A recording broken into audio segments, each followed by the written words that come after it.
আল্লাহ তাআলা বলেন, ইন্নাল্লাযীনা আমানু ওয়া আমিলুস সালিহাতি কানাত লাহুম জান্নাতুল ফিরদাউসি নুজুলা। আল্লাহ তাআলা বলেন, ও দুনিয়ার মানুষেরা শোনো, নিশ্চয়ই যারা নেক আমল করবে, আমলে সালেহ করবে, তাদের জন্য আমি আল্লাহ তাআলা একটি সুসংবাদ দিয়ে দিলাম। কি সুসংবাদ দিয়ে দিলাম? আমার আল্লাহ তাআলা বলেন, কানাত লাহুম জান্নাতুল ফিরদাউসি নুজুলা।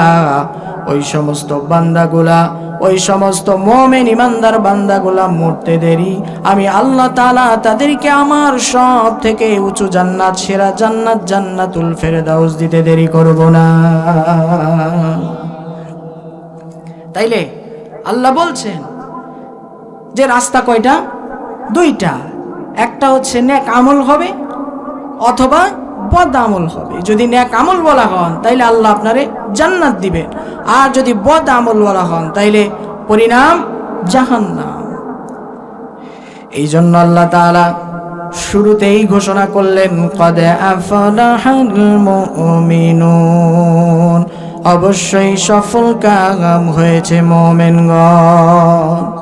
আমরা জিজ্ঞাসা করলাম, আল্লাহ দুনিয়াতে এত মানুষ থাকা সত্ত্বেও আপনি যে মুমিন ইমানদারদেরকে সফল কাম বললেন, আমরা একটু তাদের পরিচয়, তাদের কোয়ালিটি, তারা কেমন হবে আমরা সেটা জানতে চাই। জানার দরকার আছে না নাই বাবা?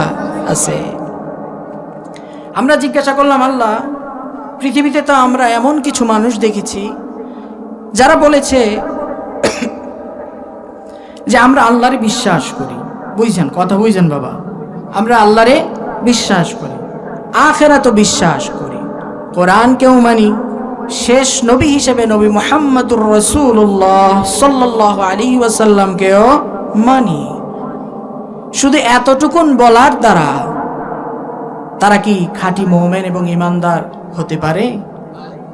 আল্লাহ তাআলা বলছেন, শুধুমাত্র কেবলমাত্র যারা বলবে আল্লাহরে বিশ্বাস করি, আখিরাত বিশ্বাস করি, ইসলাম বিশ্বাস করি, সব মানি, আমি মুসলমান, শুধুমাত্র এতটুকুন বলার দ্বারাই কিন্তু তারা মুমিন ইমানদার হতে পারে না, বরঞ্চ তারা হলো ধোঁকাবাজ।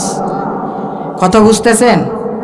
যারা বলতেছে যে আল্লাহরে বিশ্বাস করে, আখিরাতও বিশ্বাস করে, নবীকেও মানে, সব মানার পর আল্লাহ বলছেন এরা খাঁটি মুমিন ইমানদার তো নয়, বরং চার উল্টা ধোঁকাবাজ। কথা আমার না আল্লাহ? গলার আওয়াজকে উঁচু করে বলেন, কথা আমার না আল্লাহ? আল্লাহ। আল্লাহ তাআলা কোরআনুল কারীমের সূরাতুল বাকারা এর ভিতরে ঘোষণা করেন, আল্লাহ তাআলা বলেন, ওয়া মিনান নাসি মান ইয়াকুলু আমান্না বিল্লাহ ওয়া বিল ইয়াউমিল আখির ওয়া মা হুম বিমুমিনিন।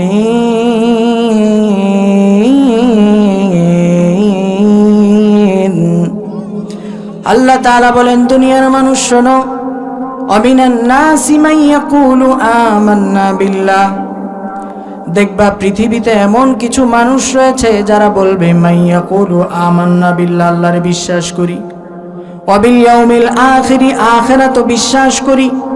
তোমরা কি মনে করো নাকি তারা খাঁটি মুমিন এবং ইমানদার? না না না, ওয়া মা হুম বিমুমিনিন, তারা কোশ্চিন কালো ইমানদার নয়।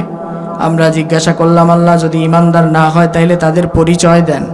আল্লাহ বললেন, ইউখাদিউনাল্লাহা ওয়াল্লাযীনা আমানু ওয়া মা ইয়াখদাউনা ইল্লা আনফুসাহুম ওয়া মা ইয়াশউরুন। পড়েন আল্লাহু আকবার। আল্লাহ তাআলা বলেন, শোনো, ইউখাদিউনাল্লাহ, তাদের পরিচয় হলো তারা ধোঁকাবাজ। ওয়াল্লাযীনা আমানু, আমি আল্লাহরে ধোঁকা দিতে চাই এবং আমার ইমানদার বান্দাদেরকেও তারা ধোঁকা দিতে চায়। বুঝতেছেন বাবা আলোচনা? কি মারাত্মক একটা ভয়াবহ বিষয় না? প্রথমে বলল আমান্না বিল্লাহ, আল্লাহরে বিশ্বাস করি, ওয়া বিল ইয়াউমিল আখির, আখিরাতও বিশ্বাস করি। আল্লাহ বলছেন এরা মুমিন ইমানদার নয়। ইউখাদিউনাল্লাহ, তারা কি? ধোঁকাবাজ। শুধু তাই না, ওয়াল্লাযীনা আমানু, তারা ইমানদার বান্দাদেরকেও ধোঁকা দিতে চায়। আমরা জিজ্ঞাসা করলাম, আল্লাহ আপনারে বিশ্বাস করে, আখিরাতও বিশ্বাস করে, সব কিছু বিশ্বাস করার পরেও কেন তারা ঈমানদার নয়? তারা ধোঁকাবাজ। আবার ঈমানদার বান্দাদেরকেও ধোঁকা দিতে চায়। আমরা বিষয়টা বুঝলাম না, একটু ব্যাখ্যা করে বুঝায়া দেন। তাফসীরের কিতাবের ভিতরে এসেছে, দেখবেন আমাদের সমাজে এমন কিছু মানুষ রয়েছে যারা বলবে আমরা ঈমানদার, খাঁটি মুমিন। একদিকে বলবে আমি মুসলমান, অন্যদিকে আজান হলে পরে নামাজে খুঁজে পাওয়া যায় না। একদিকে বলবে আমরা খাঁটি ঈমানদার মুমিন, অন্যদিকে অন্যের হক মেরে নিজের বাড়িটা 5 তলা আর 10 তলা বানাবে।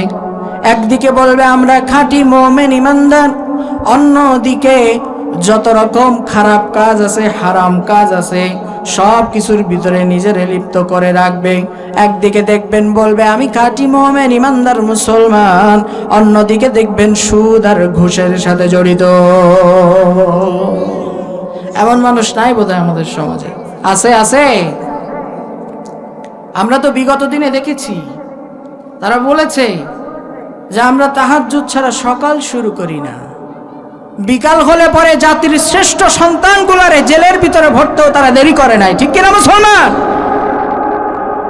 একদিকে বলেছে মদিনার সরদে আমরা দেশ চালাবো, অন্যদিকে যত সমকামিতা ছিল, যত নাস্তিক আর বেঈমান আর কুলাঙ্গার ছিল, তাদের প্ল্যান মোতাবেক এই বাংলাদেশকে ধ্বংস করার জন্য উঠে পড়ে লেগেছিল। ঠিক কিনা?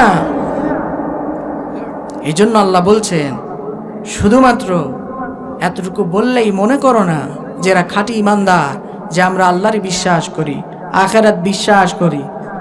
এতটুকু বললে ঈমানদার মনে করো না। কারণ খাঁটি মুমিন ঈমানদার হওয়াটা এত সোজা না। তার ভিতরে কিছু কোয়ালিটি, তার ভিতরে কিছু গুণাগুণ থাকতে হবে। আল্লাহ তাআলাকে জিজ্ঞাসা করলাম, ওগো আল্লাহ, তাদের পরিচয় আমরা পেলাম, তারা ধোঁকাবাজ, তারা আপনারে ধোঁকা দিতে চায় এবং আপনার ঈমানদার বান্দাদেরকেও ধোঁকা দিতে চায়।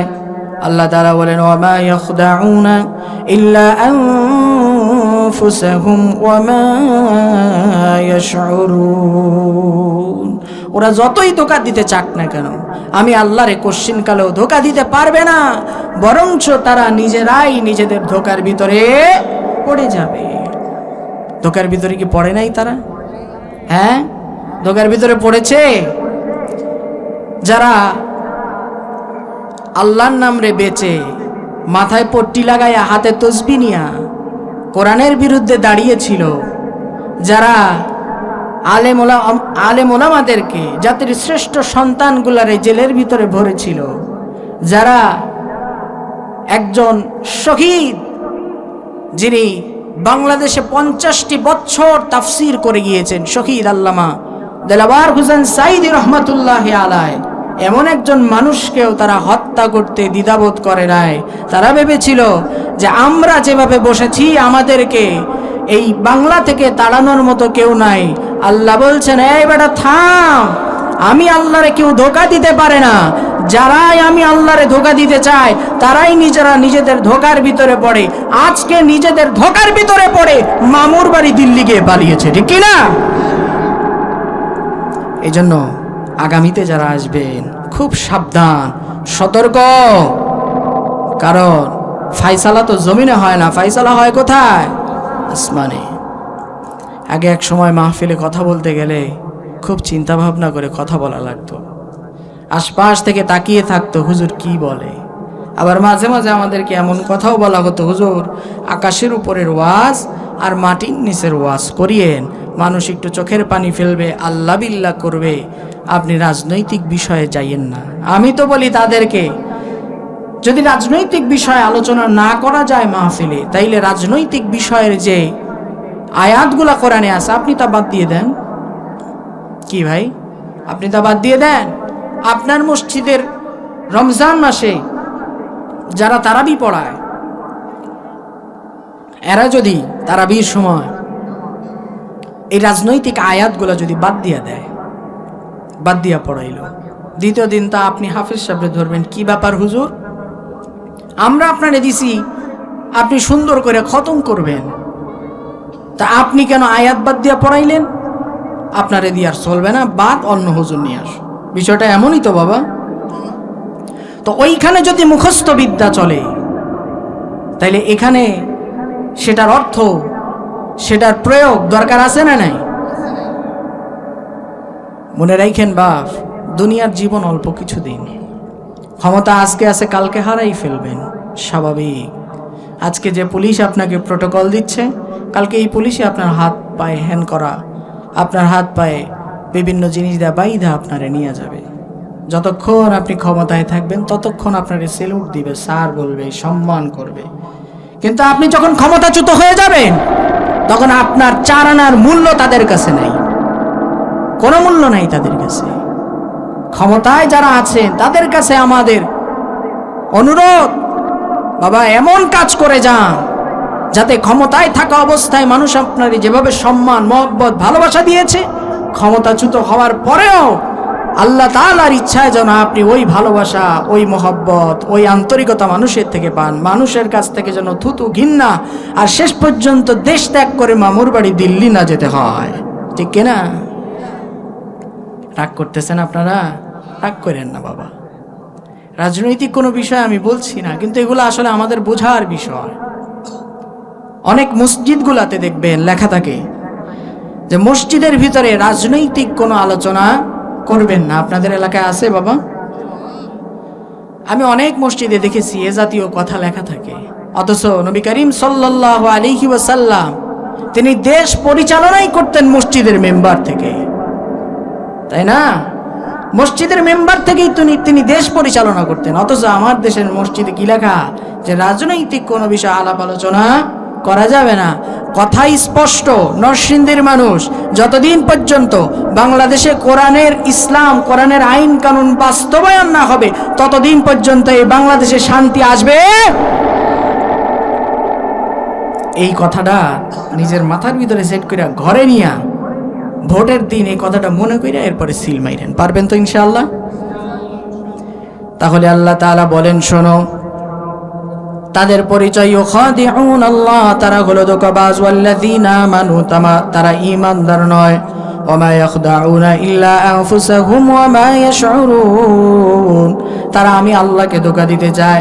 আমি আল্লাহরে যতই ধোঁকা দিতে চাক না কেন, কশ্চিন কালেও আমি আল্লাহরে ধোঁকা দিতে পারবে না, বরঞ্চ তারা নিজেরাই নিজেদের ধোঁকার ভিতরে পড়ে যাবে।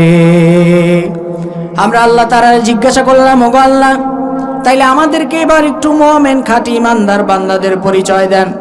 আমরা খাঁটি মুমিন ইমানদার বান্দা হয়ে কিয়ামতের ময়দানে আপনার সামনে সফল বান্দাদের কাতারে যুক্ত হতে চাই, আমাদেরকে একটু সেই পথ দেখায়া দেন। আল্লাহ তাআলা বলেন, তাহলে শোনো, আমি আল্লাহ তাআলা গুণাবলী বর্ণনা করলাম। আল্লাহ তাআলা কোরআনুল কারীমে সূরাতুল মুমিনের 2 নম্বর আয়াতে আমার আল্লাহ তাআলা ঘোষণা করেন, আল্লাযীনা হুম ফি সালাতিহিম খাশিউন। আমার আল্লাহ তাআলা বলেন, ও দুনিয়ার মানুষেরা শোনো, তোমরা যারা খাঁটি মুমিন ইমানদার হয়ে কিয়ামতের ময়দানে আমি আল্লাহ তাআলার দরবারে সফল বান্দাদের অন্তর্ভুক্ত হতে চাও, কিয়ামতের ময়দানে সবার থেকে আলাদা হয়ে আলাদা ফ্যাসিলিটিস গ্রহণ করে ভিআইপি ভাবে যারা জান্নাতে যেতে চাও, তাদের 1 নাম্বার গুণ হবে তারা সঠিক সময়ে সঠিকভাবে তাদের সালাত এবং নামাজগুলা আদায় করবে। আমাদের সমাজের কি অবস্থা বাবা বলেন তো দেখি? এক শুক্রবার আসি, পরের শুক্রবার আসার আগে আল্লাহর ওলি ফুলের কলি, তাকে তো আর খুঁজে পাওয়া যায় না, তাই না? এটা কি একজন মুসলমানের স্বভাব চরিত্র হতে পারে? আরে বাপ, যারা নামাজ পড়েন না, আমি বলবো একটা কুত্তার সাথে সেলফি তুলবেন। কিসের সাথে বলেন? কুত্তার সাথে সেলফি তুলবেন, তুইলা ফেসবুকে পোস্ট দিবেন, আমরা 2 জানুয়ারি একসাথে। রাগ করলেন? রাগ করেন না, একটু শক্ত কথা বলতেছি। যে আল্লাহর বাতাস, যে আল্লাহর দেওয়া ফসল, যে আল্লাহর দেওয়া সব কিছু আপনি খাইয়া বইরা সে আল্লাহর সাথে বেঈমানি করলেন, তো আপনি ওই কুত্তার সাথে আপনার ভিতর তো কোনো ফারাক নাই। কেন নামাজ পড়লেন না বাবা? বলেন, কি এমন কাজ পড়েছিল আপনার যে নামাজ ছেড়ে দিয়ে ওই কাজে আগে যেতে হবে? খাওয়ানোর মালিক কে? বলেন, খাওয়ানোর মালিক কে? রিজিক দেয় কে? আবার রিজিক নিয়ে নেয় কে? আল্লাহ দেয়। তা আপনারা তো টেনশন কোথায় যে হুজুর আমি যদি এখন কাজ থেকে যাই আমার রিজিক একটু কমে যাবে, আমি যদি ব্যবসা রেখে যাই আমার রিজিক একটু কমে যাবে? আপনারা তো টেনশন কোথায়? আল্লাহ তাআলা বলেন, ওয়ামা মিন দাব্বাতিন ফিল আরদি ইল্লা আলাল্লাহি রিজকুহা ওয়া ইয়ালামু মুস্তাকাররাহা ওয়া মুস্তাওদাআহা কুল্লুন ফি কিতাবিম মুবিন। পড়েন আল্লাহু আকবার। আমার আল্লাহ তাআলা বলেন, দুনিয়ার মানুষ শোনো, রিজিক নিয়ে কখনো টেনশন করবা না। কেননা ওই যে সমুদ্রের দিকে তাকায়া দেখো, সমুদ্রের ভিতরে এত বড় বড় মাছ, এত বড় বড় জীবজন্তু দিয়ে আমি আল্লাহ তাআলা সমুদ্রটারে সাজাইছি। কই তোমাদের মতো তো তারা টাকা ইনকাম করার জন্য বের হয় না, কই তোমাদের মতো তো তারা রিজিক খুঁজে বেড়ায় না। খালি পেট নিয়ে সকালবেলা সমুদ্রের মাঝখানে বের হয়ে যায়, আবার সন্ধ্যা হওয়ার আগে পেটটারে ভরায়া আবার নিজ বাসস্থানে যিনি পৌঁছায়া দেন, গলার আওয়াজকে উঁচু করে বলেন তো তিনি কে? আল্লাহ যদি মাছারে খাওয়াইতে পারে, আপনারে খাওয়াইতে পারবে না বাপ? আল্লাহ তাআলা বলছেন, ও বান্দা, বাবুই পাখির দিকে তাকিয়ে দেখো, আকাশের দিকে তাকিয়ে দেখো, কত পাখি। এরা তো তোমার মতো ইনকাম করে না, তোমার মতো টাকা অর্জন করে না, তোমার মতো রিজিকের চিন্তা করে না। কারণ ওদের ভিতরে বিশ্বাস আছে আমাদেরকে রিজিক দিবেন, আমাদেরকে রিজিক যিনি দিবেন তার নাম কি? আল্লাহ। তাদের ভিতরে এই বিশ্বাসটুকু আছে, এই জন্য সকালবেলা খালি পেটে বের হয়ে যায়, আবার পেটটারে ভরে সন্ধ্যাবেলায় তার ঘরে ফিরে আসে। এতটুকুন ঈমান যদি আপনার ভিতরে থাকতো, আমার মন সাক্ষী দেয় আপনি নামাজটাকে বাদ দিতেন না, রিজিক কম হয়ে যাবে এই ভয়ে। আপনি চিন্তা করতেন আমার রিজিক তো দিবে আল্লাহ, রিজিক যা হয় হোক, আজান হওয়ার সাথে সাথে আমি আল্লাহর পায়ে সেজদা দিব। রিজিকের টেনশন আপনি করতেন না। আপনার ইমানে ঘাটতি আছে না নাই? আছে? বুঝতে পেরেছেন? তাইলে আজকের থেকে আর বললেন না। দেখবেন আমাদের সমাজে কিছু মানুষ আছে, বলবে কি, এই বেটা আমি নামাজ পড়ি না, তাতে কি হয়েছে, আমার ইমান বেটা তাজা। কি এমন মানুষ নাই? আল্লাহ নবী সাল্লাল্লাহু আলাইহি ওয়াসাল্লাম বলেছেন, যেই লোক নামাজ পড়ে না ও কখনো মুসলমানের কাতারে পড়ে না। তা আপনি আমার মুসলমান হবেন, তারপরে তো ইমানদার হবেন। তা আপনি আবার বলেন কেমনে যে আমি নামাজ পড়ি না, তাতে কি হয়েছে বেটা, আমার ইমান স্বচ্ছ? এরকম সিটারি ভণ্ডামি কথা আছে না নাই?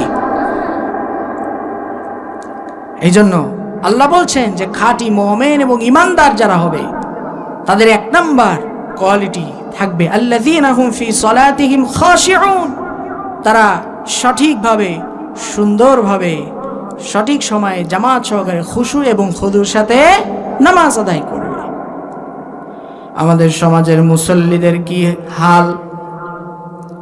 এক কোয়ালিটির মুসল্লি বললাম, এক জুমায় আসে, অন্য জুমায় আসার আগে আর আসে না। আবার কিছু সিআইপি ভিআইপি মুসল্লি আছে, দেখবেন যারা এক ঈদের নামাজে আসবে, পরের ঈদের নামাজ হওয়ার আগে আর মসজিদমুখী হয় না। আবার আর এক কোয়ালিটির মুসল্লি আছে, দেখবেন যারা মাঝে মাঝে উকি দেয় মসজিদে, আজকে 2 ওয়াক্ত, কালকে 3 ওয়াক্ত, আবার পরের দিন 1 ওয়াক্ত, এমনি যারা উকি দেয়, এই কোয়ালিটির মুসল্লি আছে না? হুজুর কাজ একবার ফাতা ফাতা হয়ে গেছে, নামাজই পড়ার সময় নাই, খাইতে পারি না আমরা, নামাজের কথা কন। আরে মিয়া, জীবনের সব কিছু এক পাশে, নামাজ এক পাশে, না হইলে আপনি তো মুসলমান হইতে পারবেন না। মুসলমান শুধু নামে থাকবেন, কিয়ামতের ময়দানে দাঁড়ায় দেখবেন সব খালি। আরে কিরে, এত আমল করলাম, এত নামাজ পড়লাম, কই গেল? আল্লাহ বলবেন তোমার চিনি না। মাথায় হাত আছে না নাই?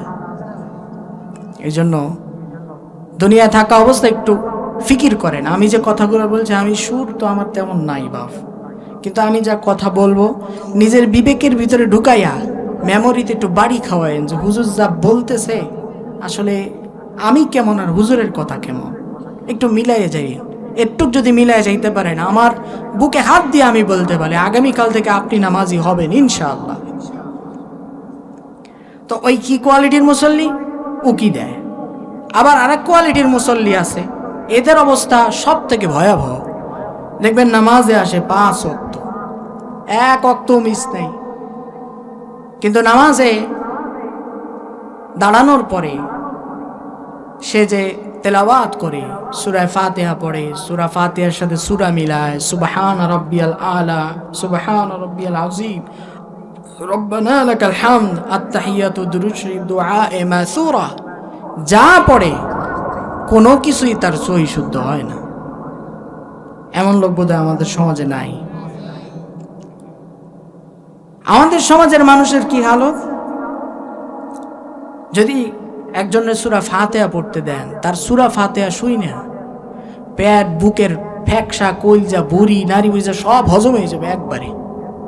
এই জাতের এই কোয়ালিটির তেলাওয়াত আমাদের মুসলমানরা করে।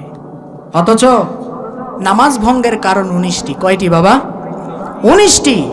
তো নামাজ ভঙ্গের কারণ 19টির ভিতরেই সর্বপ্রথম কারণ হলো নামাজে অশুদ্ধ পড়া। নামাজে যদি কেউ অশুদ্ধ পড়ে, তার নামাজই হয় না, তো আল্লাহর কাছে কবুল হওয়া তো বড় দূর কি বাত। আপনি যে নামাজের ভিতরে সূরা ফাতিহা পড়লেন, আপনি যে নামাজের ভিতরে সূরা ফাতিহার সাথে সূরা মিলালেন, রুকুতে যাওয়ার পরে পড়লেন সুবহান রাব্বিয়াল আযীম, সুবহান রাব্বিয়াল আযীম, সুবহান রাব্বিয়াল আযীম।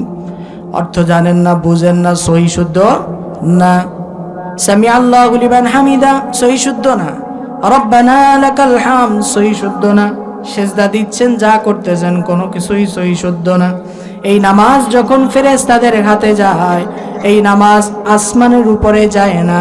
এই নামাজগুলা ফেরেশতারা সাদা কাপড়ের ভিতরে পোটলা বাইন্দা ওই নামাজির মুখের উপরে ফিকা মারে। তোর নামাজ দরকার নাই, তোরে কে নামাজ পড়তে কইছে যে নামাজের কোনো সৌন্দর্য নাই? আপনার সামনে যদি একটা খাবার দেওয়া হয়, খাবারটা কেউ অর্ধেক খাইয়া মাখাইয়া জাকাইয়া অবস্থা খারাপ করে ফেলছে, ওই খাবার যদি আপনার সামনে দেওয়া হয়, তা আপনি কি খাবেন বাবা? বলেন খাবেন? খাবেন না, বলবেন যে না না দরকার হয় না খাইয়া থাকবো, তাও এই খাবার খাইতে রাজি। ঠিক আল্লাহ তাআলার দরবারে আপনার যে নামাজ ফেরেশতারা নিয়ে যাবে, ওই নামাজটা ওইরকম সুন্দরভাবে সাজায়া গুছায়া আল্লাহর সামনে দাঁড় করানো চাই। অন্যথায় নামাজ যদি এলোমেলো হয়, ওই নামাজ আসমানের উপরে যায় না, আল্লাহ তাআলার দরবার পর্যন্ত পৌঁছানো দূরের কথা, 30, 40, 50 আর 60 বছরের নামাজে কোনো কাজে আসবে না। উঠবেন, বসবেন, রুকু দিবেন, সিজদা দিবেন, শুধুমাত্র ব্যায়াম হবে। ওই নামাজের কোনো বিন্দু মাত্র সওয়াব আমার আল্লাহ তাআলার দরবারে নেই। এই জন্য তাহলে কি বুঝলাম? নামাজের ভিতরে যা পড়বো তা সহি শুদ্ধ করে পড়বো। সহি শুদ্ধ করবেন কার কাছ থেকে?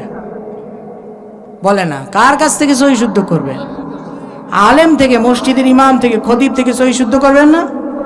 নাকি জাতীয় ইমামের কাছ থেকে আবার সহি শুদ্ধ করবেন? আমাদের দেশে তো জাতীয় ইমামও আছে। বাবা রে বাবা, দেখেছেন আপনারা? থাক ও লাইনে না যাই, নামাজে আছে, নামাজে থাকাই ভালো। কি বলেন বাবা? ওই জাতীয় ইমামের কাছে যাইয়েন না, আবার তা আবার আয়াত উল্টাই যাবে কথা। মসজিদের যে ইমাম আছেন, যোগ্য খতিব আছেন, তার কাছে যাবেন। নিজের 10টা সূরা পুরা কোরআন শরীফ পারলে তো আলহামদুলিল্লাহ, না পারলে কমসে কম 10টা সূরা সহি শুদ্ধ করবেন। হুজুর আমি নামাজে দাঁড়িয়েছি, আমার এই যে হাত উঠানোটা এটা ঠিক হচ্ছে কিনা, আমার রুকুটা ঠিক হচ্ছে কিনা, আমার সেজদাটা সঠিকভাবে হচ্ছে কিনা, আমার সেজদা তাসবিহগুলো সহি শুদ্ধ করে হচ্ছে কিনা, হুজুর একটু দেখেন, আমার একটু শিখাইয়া দেন। কোন মসজিদের ইমাম সাহেব কি না করবে? করবে? আরে না করবে। হ্যাঁ, আমি কই করব? করবে না? মসজিদে হুজুরের বেতন দেন কত? হ্যাঁ, আপনাদের এদিকে কোন ইমাম সাহেব আছে? কই দেখি একটু ভাইজান দাঁড়ান তো, একজন একটু দাঁড়ান তো, আমি আপনাদের একটু বেতনের খবরটা জানতে চাই। কত বেতন দেয় এনারা? এই যে দেখছেন হুজুরে উত্তর দিছে কি, বলার মতো না, বলার মতো না। শোনেন, আলেমদেরকে ভালোবাসবেন, আলেমদের চলার জন্য যতটুকু প্রয়োজন অতটুকু দিবেন, এর বিনিময়ে আসমানের মালিক আল্লাহ আপনারে দিবেন, আলেমদের বেতন বাড়ায় দিবেন। আজকাল মসজিদের ইমাম সাহেবরা যেই পরিমাণ নির্যাতিত, এই সমাজে বাজারঘাটের যে অবস্থা, এই বাজারঘাটের অবস্থা দেখে একটু ইমাম সাহেবের হাদিয়াটা দিয়ে। আমার এক মসজিদের মুসল্লি আমারে বলেছিল যে হুজুর আপনার 10,000 টাকা মেলা বরকত। আমি বললাম যে আমার 10,000 টাকায় যদি মেলা বরকত হয়, তা আপনার ছেলে যে 50,000 কামায়, ওই 50 আমারে দিয়ে দেন, আর বরকতের 10 আপনি নিয়ে যান। কয় না না না হুজুর কি বলেন, আচ্ছা না বরকত আছে না, তো বরকত থাকলে তো হয়ে যাবো, চলবো। আপনার যদি চলতে 50 লাগে, তা আমার চলতে কি 50 লাগবে না? কেন বুঝেন না এগুলা? চেষ্টা করবেন তো ইনশাআল্লাহ, কথা না চেষ্টা করবেন তো ইনশাআল্লাহ। আল্লাহ তাআলা আমাদের তৌফিক দান করেন, আমিন। তাহলে মসজিদের ইমাম সাহেবের কাছে যাবেন যে হুজুর একটু আমার এই সহি শুদ্ধ করে দেন, এত কাল নামাজ পড়লাম, এই নামাজ যদি আল্লাহর দরবারে কবুল না হয় তাহলে আমি কি করব? রাসূলুল্লাহ সাল্লাল্লাহু আলাইহি ওয়াসাল্লাম বলেছেন, মরার পরে সর্বপ্রথম হিসাব হবে নামাজের, আর নামাজের হিসাব যদি সঠিকভাবে দিতে পারো, আল্লাহ অন্য অন্য আমলের ক্ষেত্রে সব হিসাব আল্লাহ সহজ করে দিবেন, আর নামাজের সব আমলের হিসাবের ভিতরে গড়মিল হয়ে যাবে। এই জন্য নামাজের কমসে কম নামাজে যা পড়বেন তা সহি শুদ্ধ করে নেবেন ইনশাআল্লাহ। এই গেল এক কোয়ালিটির। আর এক কোয়ালিটির কিছু মানুষ আছে দেখবেন আমাদের সমাজে, এরা নামাজ পড়ে, 5 ওয়াক্ত নামাজ পড়ে, সূরা ফাতিহা মারাত্মক টান, জম্মে সুর দিতে দিতে পাগল হয়ে যায়। সব ঠিক আছে আল্লাহ দিলে মাশাআল্লাহ, কিন্তু নামাজে দাঁড়াইলে ওই মন চলে যায় নরসিংদী বাজারে, নামাজে দাঁড়ালে মন চলে যায় ঢাকা শহর, ওই যে কালকে জাতীয় ইমাম সাহেব আসবে ওই জায়গায় চলে যায়। আছে না না এরম? হয়নি? আপনারা বলবেন হুজুর নামাজের ভিতরে আমরা মন বসানোর জন্য অনেক চেষ্টা করি, নামাজের ভিতরে মন বসানোর জন্য যা যা দরকার আমরা সব চেষ্টা করি, তারপরেও কিন্তু আমরা নামাজের ভিতরে মন বসাইতে পারি না। দেখা যায় নামাজে দাঁড়ানোর পরে ইমাম সাহেব চমৎকার সুরে তেলাওয়াত করছেন, কিন্তু পিছনে হাজী সাহেবের পায়ে একটা মশা বসছে। কেউ হাজী সাহেব দেখলে রাগ করেন না, জাস্ট উদাহরণ। হাজী সাহেবের পায়ে মশা বসছে, এমন জোরে থাপ্পড় দিছে, এক থাপ্পড়ে মসজিদের মুসল্লিরা ঠিক পাইছে হাজী সাহেবের পায়ে মশায় কুটটুট করে কামড় দিছে। এমন হয় না বোধহয়, বানাই বলতেছি বাবা। এই নামাজের কোনো দাম আছে? আপনার দেহটা মসজিদের ভিতরে সূরা কেনা তো অটো চলে, মুখে চমৎকার তেলাওয়াত করেন, সহি শুদ্ধ করে চমৎকার ভাবে আপনি সুবহান রাব্বিয়াল আযীম, সুবহান রাব্বিয়াল আলা পাঠ করেন, চমৎকার সুরে আপনি আত্তাহিয়াতু লিল্লাহি ওয়াস সালাওয়াতু ওয়াত তাইয়্যিবাত আপনি পাঠ করছেন। আল্লাহুম্মা সাল্লি আলা মুহাম্মদ ওয়া আলা আলি মুহাম্মদ, চমৎকার সুরে আপনি পড়ছেন আল্লাহুম্মা ইন্নী যালামতু নাফসি যুলমান কাসীরা ওয়া লা ইয়াগফিরুয যুনুবা ইল্লা আনতা ফাগফিরলি মাগফিরাতাম মিন ইনদিকা ওয়ারহামনি ইন্নাকা আনতাল গফুরুর রহিম। চমৎকার সুরে আপনি তেলাওয়াত করছেন, কিন্তু আপনার মনোযোগ নামাজের ভিতরে থাকে না, আপনার মনোযোগ এদিক সেদিক চলে যায়। এই নামাজেরও কোনো মূল্য আমার আল্লাহ তাআলার দরবারে নাই। জিজ্ঞাসা করবেন হুজুর তাইলে মন কেমনে বসাবো বলে যান। এই কথা যদি জিজ্ঞাসা করেন আমি উত্তরে বলে যাব বাবা, প্রথমেই আপনাদের কাছে একটা প্রশ্নের উত্তর চাই। আপনি নামাজে যখন দাঁড়ান আল্লাহু আকবার বলে দাঁড়ালেন, আল্লাহু আকবারের অর্থ আপনি জানেন না। সানা পড়লেন সুবহানাকাল্লাহুম্মা ওয়া বিহামদিকা ওয়া তাবারাকা ইসমুকা ওয়া তাআলা জাদ্দুকা ওয়া লা ইলাহা গায়রুক, অর্থ আপনি জানেন না। আউযু বিল্লাহি মিনাশ শাইতানির রাজীম, বিসমিল্লাহির রহমানির রহিম, অর্থ জানেন না। সূরা ফাতিহা পড়লেন, অর্থ জানেন না। সূরা মিলানের অর্থ জানেন না। রুকুতে যাচ্ছেন, রুকুর তাসবিহ আদায় করলেন, অর্থ জানেন না। সামি আল্লাহু লিমান হামিদা রাব্বানা লাকাল হামদ, অর্থ জানেন না। সিজদার তাসবিহ পড়েন, অর্থ জানেন না। আত্তাহিয়াতু দুরূদ শরীফ, দোয়া মাসুরা পড়েন, কোনো কিছুর অর্থ জানেন না। নামাজ যা পড়েন তা হলো আন্দাজে, ঠিক কিনা? নামাজ কি পড়েন? আন্দাজে। আরে মিয়া, যেই জিনিস আপনি বুঝেন না ওই জিনিসের ভিতরে আপনার মনোযোগ না থাকাটাই স্বাভাবিক। আপনি যখন বুঝবেন আমি কি পড়তেছি, আল্লাহু আকবার বলে যখন নামাজে দাঁড়িয়ে গেলেন, আপনি যখন সানা পড়তে শুরু করলেন, সানার ভিতরে আল্লাহর সাথে কি কথোপকথন হয়। সূরা ফাতিহা শুরু করলেন আলহামদুলিল্লাহি রাব্বিল আলামিন। আপনি এই আয়াতের অর্থ কি জানেন? আপনি পড়ছেন ইয়াকা না'বুদু ওয়া ইয়াকা নাস্তাঈন গায়রিল মাগদুবি আলাইহিম ওয়ালাদ-দাল্লিন। আপনি সব অর্থগুলা জানেন। বলেন তো বাবা, শয়তানে আপনারে যতই খোঁচাক না কেন, ওই যে অর্থ না জানা নামাজ আর অর্থ জানা নামাজ দুইটা কি সমান হতে পারে? কথা বলে না, দুইটা সমান হতে পারে? না না না না, কোশ্চেন কালেও সমান হতে পারে না। আমি আপনার গ্যারান্টি দিয়া গেলাম, আপনার নামাজে আমি যেভাবে বলেছি, আপনি যদি অর্থ জেনে প্রত্যেকটা আয়াতের অর্থ বুঝে বুঝে যদি নামাজ পড়তে পারেন, কোশ্চিন কালেও আপনার নামাজ থেকে মনোযোগ এদিক সেদিক হতে পারে। আপনি হবেন শ্রেষ্ঠ আলেম, শ্রেষ্ঠ আল্লাহর ওলি। এই জন্য নামাজের ক্ষেত্রে শুধুমাত্র উজু করলাম, দাঁড়াইয়া গেলাম, যেমনি মন চাই এমনি নামাজ পড়লাম, এই নামাজ বলে না, এটারে বলে ব্যায়াম। উঠলেন, বসলেন, রুকু দিলেন, সেজদা দিলেন, ব্যায়াম শেষ, চলে গেলেন। এই নামাজের কোনো মূল্য বাবা নাই। এই জন্য সালাত আদায়ের ক্ষেত্রে খুব সচেতন হওয়া চাই। সালাত যেন সঠিক সময়, সঠিকভাবে, সহি শুদ্ধভাবে, খুশু এবং খুদুর সাথে যাতে আদায় হয়। খুশু এবং খুদু কি জানেন? অনেক হুজুরদের বয়ানে শুনেন খুশি এবং খুদুর সাথে নামাজ আদায় করতে হবে, কিন্তু খুশু এবং খুদু কি, এটার অর্থটা কি, এটা কি বুঝেন? আপনাদের ভিতরে কেউ আছেন যে জানেন? আলেম বাদে থাকলে একটু দাঁড়ান, আমি একটু দেখতে চাই। আছেন কেমন? কেউ জানে না, কিন্তু অধিকাংশ আলেমরাই বলে খুশু এবং খুদুর সাথে নামাজ আদায় করবে। তা খুশু এবং খুজু কি? একই জালমুড়ি মাখাইয়া দিলেন, খাইয়ালেন, ওরে জম্মের মজারে জাল হয়ে গেছে বেশি। খুশু এবং খুদু হচ্ছে মনের স্থিরতা এবং শারীরিক স্থিরতা। বলেন কি বলেছি? সবাই বলে না, বলেন মনের স্থিরতা এবং শারীরিক স্থিরতা। এই দুই স্থিরতা যখন আপনার ভিতরে আসবে, আর যখন আপনি প্রত্যেকটা আয়াতের অর্থ বুঝে বুঝে নামাজ পড়বেন, তখনই আপনার নামাজ হয়ে যাবে একটি কবুলিয়াতের নামাজ, ঠিক কিনা? এই জন্য তাইলে আমি কিন্তু আজকে আপনাদেরকে একদম ভাইঙ্গা পথ বুঝাইয়া দিলাম যে নামাজ কিভাবে সঠিক বানাবেন। তাইলে নামাজটাকে সঠিকভাবে আদায় করবেন তো ইনশাআল্লাহ। ইনশাআল্লাহ। হযরত মুআজ রাদিয়াল্লাহু তাআলা আনহু থেকে বর্ণিত একটি হাদিস রয়েছে।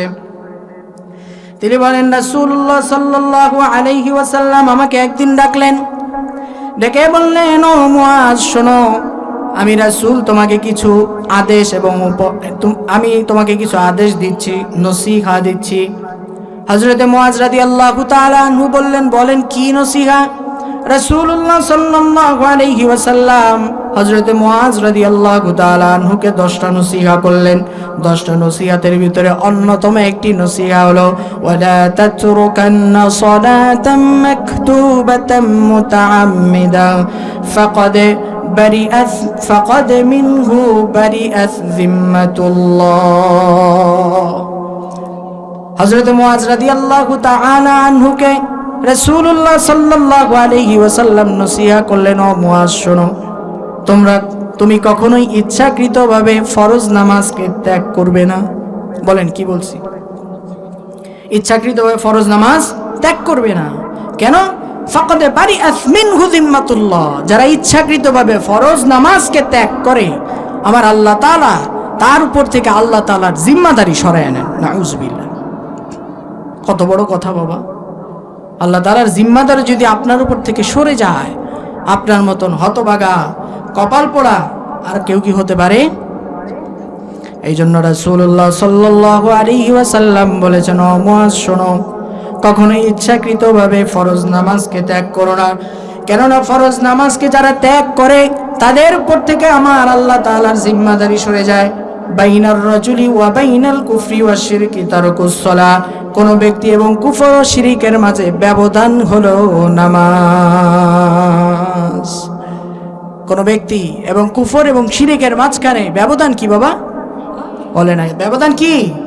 নামাজ। রাসূলুল্লাহ সাল্লাল্লাহু আলাইহি ওয়াসাল্লাম আরো একটি হাদিসের ভিতরে বলেছেন যে শোনো ও আমার সাহাবীরা, কোন ব্যক্তির দরওয়াজার সামনে দিয়া একটা প্রবাহমান নদী রয়েছে, সেই প্রবাহমান নদী ওই ব্যক্তিটা দিনে 5 বার গোসল করে। আমার কথা বুঝে থাকলে বলেন তো কয়বার গোসল করে বাবা? 5 বার গোসল করে।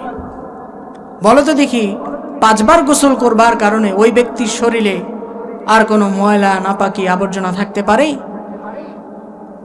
সমস্ত সাহাবীরা উত্তর দিলেন, না ইয়া রাসূলুল্লাহ, কোনো প্রকার ময়লা থাকতে পারে না। রাসূলুল্লাহ সাল্লাল্লাহু আলাইহি ওয়াসাল্লাম তৎক্ষণাৎ বলে উঠলেন, একজন 5 ওয়াক্ত জামাত সহকারী নামাজ আদায়কারী হলো ওই 5 বার গোসল করার ব্যক্তির মতো।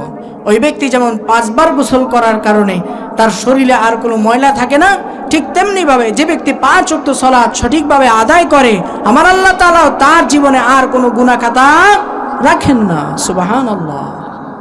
আল্লাহ তাআলা তাকে তার জীবনের সমস্ত গুনাহ খাতাগুলো মাফ করে পাক পবিত্র মাসুম আর নেককার বানায় দেন। সুবহানাল্লাহ। এই জন্য রাসূলুল্লাহ সাল্লাল্লাহু আলাইহি ওয়াসাল্লাম বলেছেন, ও আমার উম্মতেরা শোনো, নামাজের ক্ষেত্রে কখনো তোমরা গাফলতি করবে না, নামাজের ক্ষেত্রে তোমরা কখনো অলসতা করবে না, কারণ নামাজ হলো মুসলমানের একটি শান। প্রধানমন্ত্রী যেমন এখান দিয়ে স্বাভাবিকভাবে হেঁটে যেতে পারে না, একজন কৃষক মানুষ যেভাবে চলাফেরা করে একজন অফিসার কিন্তু সেভাবে চলাফেরা করে না, একজন ব্যারিস্টার যেভাবে চলাফেরা করে তার মতন কিন্তু ইঞ্জিনিয়ার চলাফেরা করে না। প্রত্যেকের একটা গতিপথ রয়েছে, প্রত্যেকের একটা জমায়া চলে। ঠিক তেমনি ভাবে মুসলমানেরও শান হলো তারা কখনো বেনামাজি হবে না, তারা নামাজগুলা সঠিকভাবে আদায় করবে, সঠিকভাবে নামাজ আদায় করার মাধ্যমে তারা তাদের শানগুলা বজায় রাখবে। কিয়ামতের ময়দানে সব থেকে যারা বেইজ্জত হবে তারা হলো বেনামাজি। যারা বেনামাজি তারা সব থেকে বেশি বেইজ্জত হবে, কারণ কিয়ামতের ময়দানে ওই কঠিন অন্তিম মুহূর্তে বাবাও থাকবে না, মাও থাকবে না, কেউ আপনজন থাকবে না। সেদিন ওই কিয়ামতের ময়দানে ভয়াবহ মুহূর্তে মা তার সন্তানের পরিচয় দিবে না। ইয়াউমা ইয়াফিরুল মারউ মিন আখিহি ওয়া উম্মিহি ওয়া আবিহি ওয়া সাহিবাতিহি ওয়া বানিহি। সেদিন কি ভয়াবহ পরিস্থিতি হবে রে বাবা। সেদিন মা তার সন্তানের পরিচয় দিবে না, বাবা তার সন্তানের পরিচয় দিবে না, সন্তান তার বাবা মায়ের পরিচয় দিবে না, ভাই ভাইয়ের পরিচয় দিবে না, কেউ কারোর পরিচয় দিবে না। অথচ দুনিয়াতে থাকা অবস্থায় মা তার সন্তানের জন্য কত কষ্ট করেছে। মা শীতের রাত্রে ঘুমিয়েছে, সন্তানরে ডান পাশে শোয়াইছে, প্রস্রাব করে দিয়েছে, আবার বাম পাশে শোয়াইছে, বাম পাশে প্রস্রাব করে দিয়েছে। মা ভিজা জায়গায় শুয়েছে, সন্তানরে শুকনা জায়গায় শোয়াইছে, আবার ওই শুকনা জায়গায় প্রস্রাব করে দিছে। জনম দুঃখিনী মা সারাটা রাত ওই ভিজা বিছানার উপরে শুয়া সন্তানরে বুকের উপরে নিয়ে রাত পার করে দিছে। সেই মা, সেই বাবা, যে বাবা নিজে না খাইয়া আপনারে খাওয়াইছিল, বাপ যে বাবা নিজে একটা ভালো জামা না কিনে আপনারে কিনে দিয়েছিল, যেই বাবা নিজে এক টুকরা মাংস না খাইয়া আপনার মুখে ওই মাংস তুলে দিয়েছিল। এত মায়া, এত ভালোবাসা, কিয়ামতের ময়দানে তাদের এই ভালোবাসা, মায়া, মহব্বত কোনো কিছুই কাজে আসবে না। সেদিন একে অপরকে চিনবে না, মা সন্তানের পরিচয় দিবে না, বাবা তার সন্তানের পরিচয় দিবে না, সন্তানও বাবা মায়ের পরিচয় দিবে না। আল্লাহ তাআলা বলেন ওই কঠিন কিয়ামতের ময়দানে সমস্ত মানুষদেরকে আমি আল্লাহ তাআলা বলবো, ও আমার বান্দারা, পৃথিবীতে থাকা অবস্থায় তোমরা তো আমার পায়ে কদমে সিজদা দিয়েছিলে, রুকু করেছিলে। আমি চাই আজকে একটু তোমরা সবাই মিলে আমি আল্লাহর কদমে সিজদা দাও, রুকু দাও। আমি আল্লাহ তাআলা আজকে একটু তোমাদের সিজদার রুকু দেখতে চাই। আল্লাহ তাআলার ওয়ার্ডারে সমস্ত নেককার মুমিন ইমানদার বান্দারা আল্লাহর কদমে মাথাটাকে ঠেকায়া দিবে। সমস্ত বান্দাগুলা আল্লাহর কদমে ঠেকিয়ে সুবহান রাব্বিয়াল আলা পাঠ করবে মজার সাথে। সেদিন আল্লাহর কদমে তারা বলবে, ওগো আল্লাহ, দুনিয়ার সব বাদ দিয়ে দিছিলাম শুধু তোমার নামাজের জন্য। ও আল্লাহ, দুনিয়ার মায়া মমতা সব ত্যাগ করে দিয়েছিলাম শুধু তোমার পায়ে সেজদা দিব বলে। আজকে সরাসরি তোমার পায়ে সেজদা দিতে পারতেছি। ও মালিকের থেকে মজা আর কিছু নাই।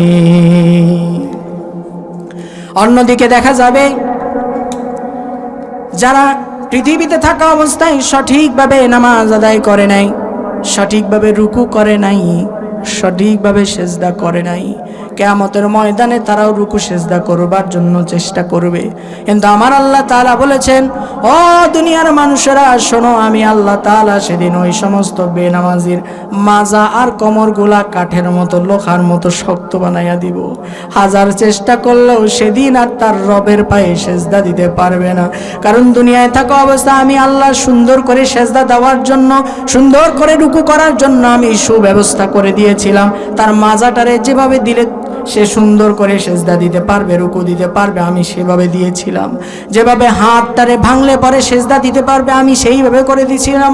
যা কিছু প্রয়োজন ছিল সব কিছু আমি আল্লাহ তাআলা সুন্দর করে তাকে মহা এক সুযোগের মাধ্যমে, লম্বা এক সময়ের মাধ্যমে আমি আল্লাহ সুযোগ করে দিয়েছিলাম। সেদিন যেহেতু তারা সেজদা করে নাই, রুকু করে নাই, আজকে তারা আমি আল্লাহর কদমে আর রুকু সেজদা দিতে পারবে না। আল্লাহ তাআলা বলছেন, সেদিন যখন আর সেজদা দিতে পারবে না, তাদের মাথাগুলো নিচু হয়ে যাবে, তাদের চেহারার ভিতরে অপমান, অপদস্থ হওয়ার ছাপ উঠে আসবে।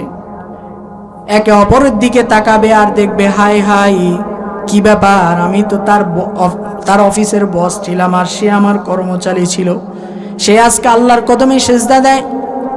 আমার যারা এমপ্লয়ি ছিল, আমার থেকে নিচু মানে যারা ছিল, আমি যাদেরকে নিচু মনে করতাম, তারা তো আজকে সেজদা দেয় আল্লাহর পায়ে, কিন্তু আমি তো আজকে আর সেজদা দিতে পারতেছি না। তারা কান্নাকাটি শুরু করবে, কিন্তু সেদিন আর চোখের পানি ফেলে কোনো লাভ হবে না। তারা আর কশ্চিনকালেও সেদিন আল্লাহর কদমে সেজদা দিতে পারবে না। আমার আল্লাহ তাআলার সাথে সাথে বলবে, ও আমার জাহান্নামের ফেরেশতারা, যাও যাও, তাদের হাত পায়ের ভিতরে জাহান্নামের বেড়ি লাগায়া দাও, যেগুলা 70 হাত লম্বা হবে শিকল, ওই শিকল দিয়া তাদেরকে বাইন্দা সরাসরি সাকর নামক জাহান্নামে তাদেরকে নিক্ষেপ করো। কি ভয়াবহ পরিণতি হবে। আল্লাহ, এই জন্য নামাজ সঠিকভাবে আদায় করবেন। তাহলে আল্লাহ তাআলা বলছেন, আল্লাযীনা হুম ফি সালাতিহিম খাশিউন। ও দুনিয়ার মানুষেরা শোনো, যারা খাঁটি মুমিন ইমানদার হয়ে কিয়ামতের ময়দানে সফলতার দ্বার প্রান্ত পর্যন্ত পৌঁছাতে চাও, সফল বান্দাদের দলের ভিতরে যারা অন্তর্ভুক্ত হতে চাও, তারা অবশ্যই তাদের 1 নাম্বার গুণ থাকতে হবে, তারা সঠিকভাবে সালাত আদায় করবে। কয় নাম্বার গুণ? কয় নাম্বার গুণ? কি বুঝলেন এতক্ষণ ধরে? মুমিন ইমানদার বান্দাদের কয় নাম্বার গুণ বাবা? 1 নাম্বার গুণ। কি বলেছিলাম মনে নাই বোধহয়, আপনাদের মনে আছে? আমি সর্বপ্রথম বলেছিলাম, কদ আফলাহাল মুমিনুন, অবশ্যই সফল কাম হয়েছে মুমিনগণ। আমরা এরপরে জিজ্ঞাসা করলাম, আল্লাহ, মুমিন হতে গেলে কি লাগবে বলেন? আল্লাহ বললেন কিছু গুণাবলী এবং কিছু কোয়ালিটির দরকার। তার ভিতরে 1 নম্বর বলেছিলাম, আল্লাযীনা হুম ফি সালাতিহিম খাশিউন, তারা সঠিক সময় সঠিকভাবে জামাত সহকারে খুশু এবং খুজুর মাধ্যমে সালাত আদায় করবে। আল্লাহ তাআলা বলেন, আল্লাযীনা হুম ফি সালাতিহিম খাশিউন ওয়াল্লাযীনা হুম আনিল লাগওয়ি মু'রিদুন। আমার আল্লাহ তাআলা বলেন, ও দুনিয়ার মানুষেরা শোনো, যারা খাঁটি মুমিন আর ইমানদার হয়ে আমি আল্লাহর দরবারে সফলতার দ্বার প্রান্ত পর্যন্ত পৌঁছাতে যাও, তোমাদের জন্য 2 নাম্বার গুণ, ওয়াল্লাযীনা হুম আনিল লাগwi মুরিদুন, তারা তাদের হায়াতের সময়গুলা কখনোই অনর্থক ব্যয় করবে না। তাদের হায়াতের সময়গুলা শুধু শুধু ব্যয় করবে না, কাজ করতেছে কাজের মাঝখানে পড়বে সুবহানাল্লাহ, আলহামদুলিল্লাহ, লা ইলাহা ইল্লাল্লাহ। বাজারে যায় পড়বে লা ইলাহা ইল্লাল্লাহ, বাজার করে পড়বে সুবহানাল্লাহ, বাজার শেষ বাড়ির দিকে আসতেছে পড়বে আস্তাগফিরুল্লাহ। সব সময় তাদের মুখে জিকির আজগার লেগেই থাকবে। এক ব্যক্তি অন্য ব্যক্তির সাথে শুধু শুধু অনর্থক কাজে অনর্থক কথাবার্তায় লিপ্ত থাকবে না। কারণ মুসলমানের হায়াতের সময়গুলা খুব দামি, খুব দামি। আপনি যে হয়তো সময় ব্যয় করবেন সেটার সুযোগ নাই। কারণ আমরা তো বলি হায়াত বাড়ে, কিন্তু হায়াত কি বাড়ে না, হায়াত বাড়ে না। আমাদের আজকের মাহফিলের সম্মানিত প্রধান বক্তা ডক্টর মাওলানা সিরাজুল ইসলাম সিরাজি সাহেব, আমাদের আজকের মাহফিলের বিশেষ বক্তা হযরত মাওলানা নাসিরউদ্দিন সরকার, আমার বড় ভাই সমতুল্য ভাই, আমার স্ত্রী উঠতেছেন, আমি একটু তাকবীর দিতে চাই। লিল্লাহে তাকবীর, লিল্লাহে তাকবীর। হযরত মাওলানা নাসিরউদ্দিন সরকার সাহেবের আগমন, হযরত মাওলানা নাসিরউদ্দিন সরকার সাহেবের আগমন শিবপুরের পক্ষ থেকে, শিবপুরের পক্ষ থেকে লিল্লাহে তাকবীর। আমি ইনশাআল্লাহ 2-1 মিনিটের ভিতরেই ছেড়ে দিচ্ছি। আমার ভাইয়ের সাথে আজকে আমার প্রথম দেখা, অনলাইনে দেখেছি ভাইকে, আসলে উনি আমার বড় ভাইয়ের সমতুল্য এবং ইলমে আমলে সব দিক থেকে আমার থেকে অনেক অনেক উপরে। আল্লাহ তাআলা যে ভাইয়ের সাথে মোলাকাত করিয়ে দিয়েছেন, আল্লাহ দরবারে শুকরিয়া। এবং ভাইয়ের কাছে আমি দোয়া চাই আল্লাহ তাআলা যেন ভাইদের মতো আমাদেরকেও কোরআনের খাদেম হিসেবে কবুল আর মঞ্জুর করেন, পড়েন আমিন।